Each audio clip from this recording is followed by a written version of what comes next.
Suka bete nggak kalau ponsel tiba-tiba hang atau mati mendadak?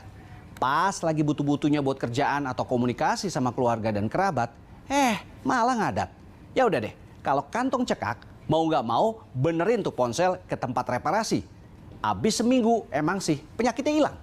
Yang servis info beberapa part ada yang diganti, jatuhnya agak mahal. Kayak ada yang nggak beres. Diakalin nggak ya? Ya udah, simak aja deh tayangan berikut supaya paham. Tipu daya servis ponsel pintar selengkapnya.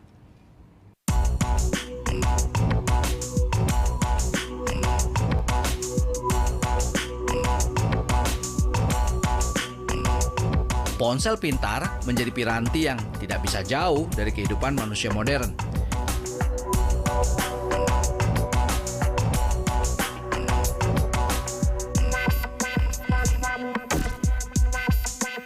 Namanya saja barang elektronik, pasti ada saja permasalahan yang timbul dari penggunaan ponsel yang berlebihan.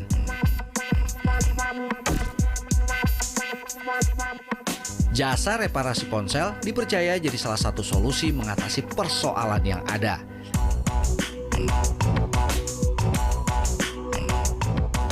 Tapi awas loh, jangan lengah waktu masrahin ponsel Anda untuk dioprek si tukang reparasi.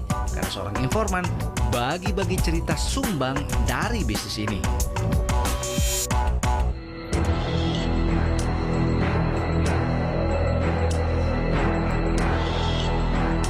Ngobrol lebih dalam supaya ngerti pola kecurangannya.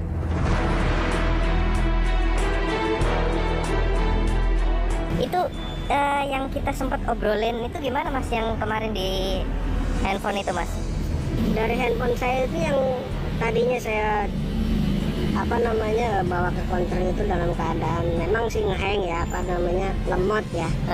Tapi tiba-tiba ada saja yang lain yang kerusakannya itu seperti tombolnya lah, gitu kan, kameranya gitu. Jadi kayaknya ada sedikit kecurangan di counter itu. Iya, itu saya harus menambah ongkosnya, jadi sejumlah part yang harus saya bayar.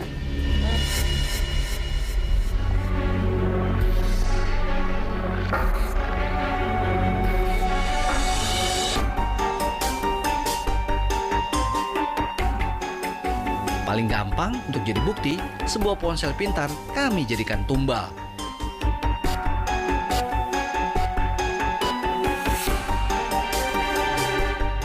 Eits, jangan buru-buru.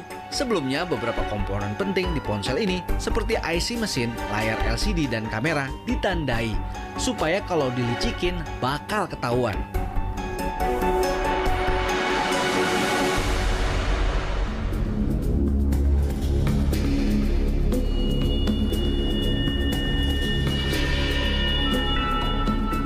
Penandaan kelar, saatnya dilempar ke jasa reparasi. Satu titik lokasi yang dicurigai, kami drop langsung ponsel ini dengan ngocehin keluhan yang ada.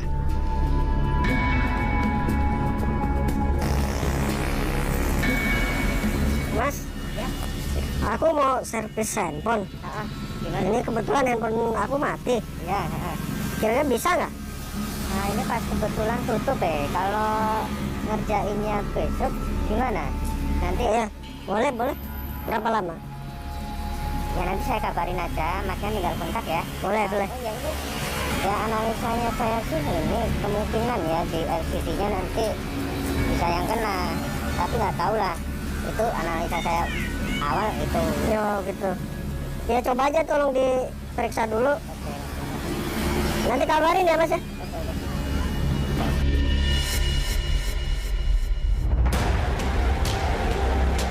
Emang lagi hoki kita. Toko udah nyaris tutup, tapi masih mau menerima gawai yang kami jadikan pasien.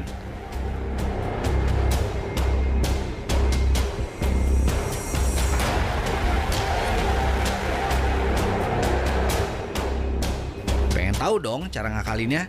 Nah, kami lacak deh jejak si teknisi ponsel.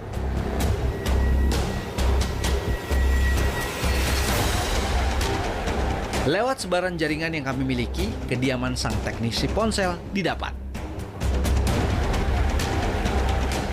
Yang lebih klop lagi, ponsel yang dijadikan pesakitan nongkrong di meja kerjanya. Ya memang dasarnya teknisi beneran, cepet aja kerjanya. Satu persatu baut pengait dikendorkan.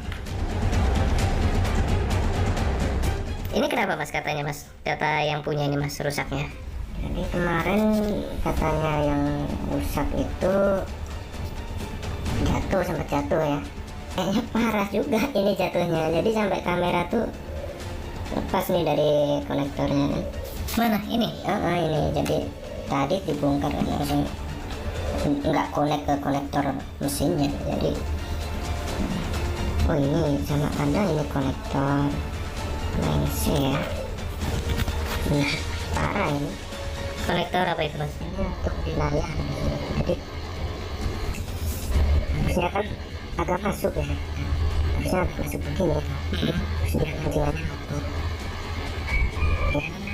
Itu buat di mana itu mas? Buat di LCD-nya ya? Ya kita cek ini harus satu persatu ya. Oh ini masih bagus sih konektornya, ada 3 konektor. Itu buat konektor ke dari baterai ke mesin ini. Baterai ke mesin. Oh ini satunya putus ternyata. Ya jadi gini, baterai tegangan listriknya nggak masuk ke mesin otomatis bikin mati juga, bikin mati total. Sakitnya sebenarnya nggak serius, cuma beberapa komponen yang kendor dan jalur kelistrikan putus yang menjadikan ponsel tumbal ini ngap-ngapan. Di sini muncul hal menarik.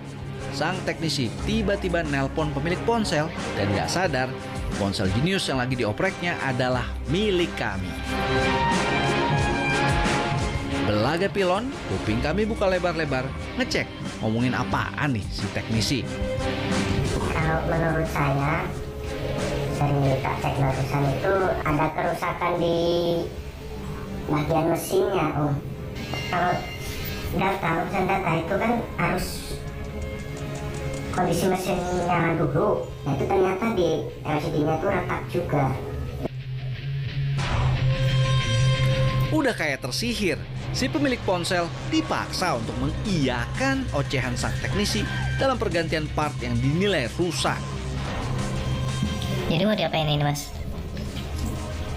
Ini kan tadi yang lepaskan cuma sebelah situ ya. Palingan kita solder toh, disambungin biar dia ngontak lagi kan. Ini kan kondisinya masih lepas, setengah nyambung setengah enggak. Jadi misalnya tegangan dari baterai sini dia nggak mau masuk ke mesinnya, jadi dia nggak bakal bisa kerja. Tadi yang ini kan nggak nyala kan? Sekarang udah, cuma itu doang. Udah bagus ini. Oh dan normal lagi berarti ya? Ya bisa, insya Allah bisa. Simpel banget sebenarnya. Cukup disolder bagian kelistrikan yang semula terputus, kini sudah nyambung lagi. Pertanyaan mengulik lain seputar kecurangan reparasi ponsel kami lontarkan. Mesinnya mati itu data masih bisa diselamatin nggak sih mas? Ketika mesinnya mati, benar-benar mati karena ada konsleting lah, kecemplung air lah ya kan. Selama dia nggak mau connect ke komputer, kemungkinan kecil bisa diselamatin datanya. Walaupun sebetulnya kalau ada yang putus kayak tadi masih bisa diselamatin ya? Bisa, kalau cuma rusaknya sepele kayak yang barusan ini kan, masih bisa nanti datanya diselamatin. Biasanya apalagi mas yang sering kejadian tuh apa ya mas ya?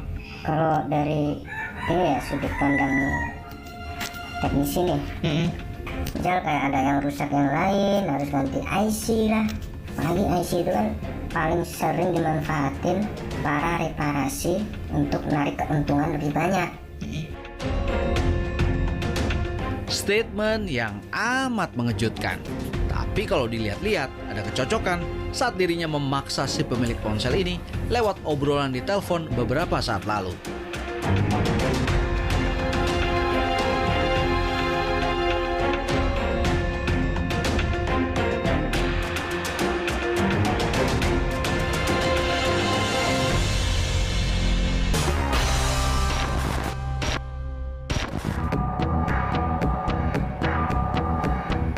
Nggak ada 1 jam, ponsel yang dijadiin pasien ini sembuh deh dari penyakit yang ada. Kalau udah bisa nyala, kalau tadi kan belas ya, sama sekali nggak bisa nyala. Nah, kalau udah bisa nyala ini kemungkinan mesinnya baik-baik aja sih. Tapi lebih pastinya kalau dia bisa masuk ke menu itu bagus kondisinya kan, nggak ada kerusakan di mesin. Oh, mesinnya juga masih bagus. Bisa tombol-tombolnya juga dia masih mau tidak normal. Oke. Oh berarti ini udah Normal. normal lagi ya? Nggak ada masalah lagi ya? Iya, nggak ada masalah sih. Jika dipelototin dari awal sampai akhir, nggak ada satupun terlihat komponen yang diganti. Loh, kok aneh ya? Ini justru semakin menguatkan ada hal yang tidak beres terjadi di sini. Keesokan harinya kami coba telepon si teknisi jasa, pura-pura nanyain kondisi ponsel pintar yang digarapnya. Halo. Ya siang mas. Ini saya nih. Udah selesai belum ya? Saya ambil ya, saya langsung ke konter ya. Aku pas kebetulan ada acara. Ya. Jadi apa gimana ya, ketemu di luar COD? Oh iya boleh ketemu di mana mas? Oke berarti nanti kita ini aja ketemu di daerah ini. Jadi kita kabar lagi. Yang bikin bingung, si teknisi malah ngajak ketemu di luar gerai konternya. Makin bikin curigation. Sosok yang ditunggu nongol juga. Transaksi pun dimulai. Gimana? Udah beres? Udah selesai ya? Karena udah dari kemarin, cuman banyak kerjaan jadi nggak sempat ngabarin. Oh iya. Boleh saya lihat? Boleh saya lihat? Ini HP-nya dicek dulu. Ya. Oh iya udah lancar ini, udah bagus ini. Kemarin kan sempat di ini Iya. ganti, jadi hasilnya memang Ini kenapa harus diganti ini? ya karena kemarin jatuh gitu kan, minta diselamatin data-datanya kan, Iya sih memang. mau nggak mau kan tak ganti gitu loh. Iya. Iya.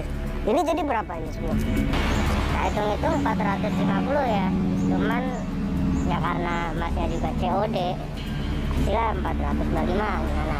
Nggak dikurang. Cocok banget dengan kecurigaan selama ini. Si teknisi menyodorkan part yang mesti kami bayar dari hasil oprekannya. Padahal kagak ada part yang diganti. Bikin emosi nih orang.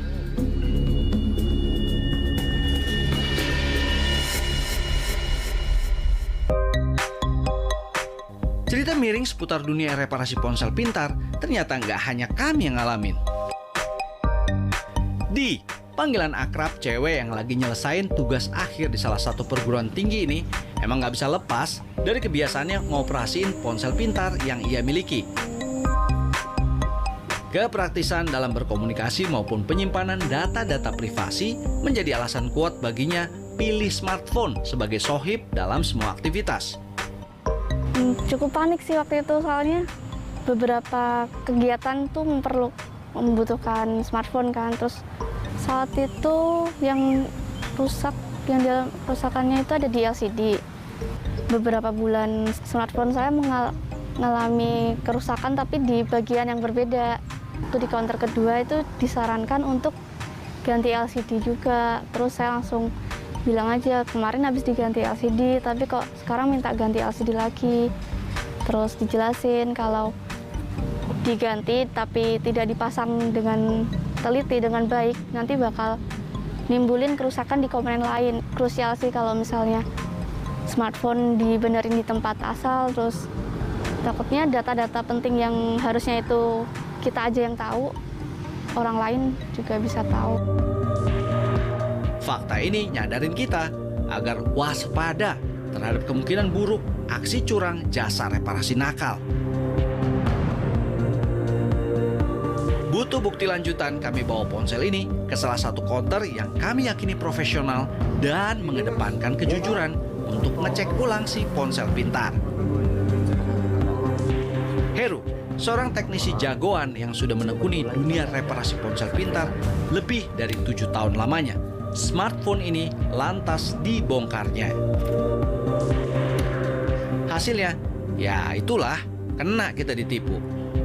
Ini setelah saya cek, kondisi mesin memang ini nggak cocok, bukan diperuntukkan untuk HP ini. Oh gitu Ini ya. gampangannya kita lihat posisinya aja ini, konektornya kan. Oh Kan iya. kelihatan di sini konektor di sini, ini modelnya jepit ya kan. Iya. Tapi di sini modelnya cuman di slot gitu kan. Terus bentukannya pun beda. Ini pun lebih lebar kan. Iya. Nah, terus di situ konektornya pun kelihatan nih di sini. Dia masuk ke bawah, dari bawah ke atas kan, dari ke mesin. Tapi di sini dari samping. Masuknya ke samping otomatis.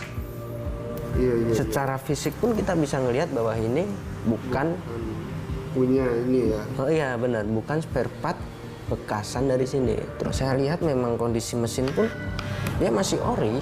Masih ori. Ya, benar masih ori. Jadi kelihatan di sini memang ada label ya. Pernyataan ini juga dikuatkan dari beberapa part yang sudah kami tandai sebelumnya. Masih ajak, nggak berubah. Tipuan sempurna yang membuat kami rugi serugi-ruginya. Sebuah praktek curang yang bikin sengsara konsumennya. Dari peristiwa ini, Heru paham kepuasan konsumen mutlak dikedepankan. Tak heran, dalam setiap pengerjaan reparasi ponsel, Herulah yang menghandle langsung semua keluhan konsumennya. Pelanggannya, nggak usah ditanya, emang kelihatan sepi, tapi jasa reparasi ini emang nggak perlu ditungguin lagi. Soalnya konsumennya percaya, Heru nanganinnya profesional. Jadi kalau saya pribadi dengan membuka jasa servis reparasi smartphone, saya lebih mengutamakan untuk keprofesionalismenya kita bekerja di situ. Misalkan memang spare part itu yang ori kita nggak punya gitu kan, kita harus sebisa mungkin bicara kepada konsumen kita, gimana nih kalau spare partnya memang yang ori kita nggak bisa dapat. Jadi kita mesti ganti yang istilahnya KW gitu kan. Tapi kita mesti konfirmasi di situ. Jadi seenggaknya mereka tahu barang diterima, oke, kita berikan garansi kembali barang itu selama di kerusakan yang di lingkup yang kita perbaikin, itu aja. Praktek bengkel reparasi nakal yang digagas segelintir orang buat nambah pundi-pundi pakai cara nggak halal, konsumen jadi pihak yang paling rugi. Terus apa dong konsekuensi hukumnya? Ini jelas ya, jadi sejak awal itu sudah ada niat tidak baik ya, fraudulent misrepresentation. Jadi sudah memiliki pemberian keterangan yang tidak benar kepada konsumen, dan ini tentu saja secara hukum bisa masuk ke dalam tindak pidana penipuan. Bisa juga dia masuk kepada Undang-Undang Perlindungan Konsumen. Kenapa? Karena penyedia jasa sejak awal mereka tidak memiliki etikat baik. Jadi sekarang itu kan dalam Undang-Undang ITE itu ada perlindungan mengenai data privacy. Jadi pembicaraan mengenai rusaknya data di dalam smartphone itu bukan hanya berbicara tentang perangkat kerasnya saja, tapi hak yang data privasi yang sebetulnya yang harus dilindungi itu yang paling penting. Nah, sehingga ini bukan sekedar kejahatan biasa. Jadi bukan hanya pada aspek ekonominya saja, tetapi dia juga cakupannya lebih luas ya, efek perlindungan pada hak teknologi yang dimiliki oleh konsumen gitu.